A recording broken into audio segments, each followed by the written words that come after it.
নমস্কার বন্ধুরা, কালকে আমাদের পাড়াতে একজনের বাড়িতে মা মনসার পূজা ছিল।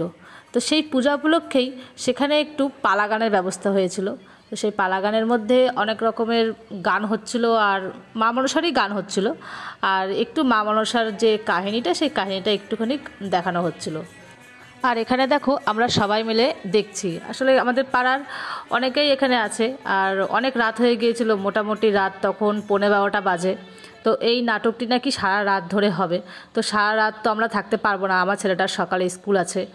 নাটকটি শুরুই হয়েছে অনেক দেরিতে, মোটামুটি 11টার দিকে শুরু হয়েছে। আর সন্ধ্যা থেকেই খিচুড়ি খাওয়ানো হয়েছিল, আমরা খিচুড়ি খেয়ে দিয়েই এখানে বসেছিলাম যে যতক্ষণ পারবো ততক্ষণ দেখবো, তারপরে বাড়ি চলে যাব। তো এখানে নাটক দেখতে দেখতেই আমার ছেলে একটু মজা করছিল ওদের সাথে সাথে। নাটকটি দেখতে ভালোই লাগছিল, আমরা দেখতে দেখতে ভালোই মজা করছিলাম। তো বেশিক্ষণ মজা করা যাবে না, কারণ সকাল সকাল স্কুল আছে ছেলের, তাই চলে যেতে হবে। তো কিছুক্ষণ দেখলাম, তোমরাও একটু দেখে নাও।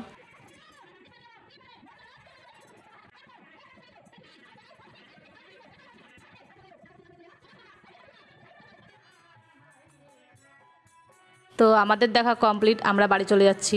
আর সারা রাত ধরে নাটকটি হয়েছে, সকালে শুনলাম নাটকটি নাকি সকাল 6:30 পর্যন্ত হয়েছিল। আর আমার ছেলে এত রাত হয়ে গেছে তবু চোখে ঘুম নাই, ভাই বোনদের সাথে খেলেই যাচ্ছে। তো আমার ভিডিওটি এখানেই শেষ করছি। বাই।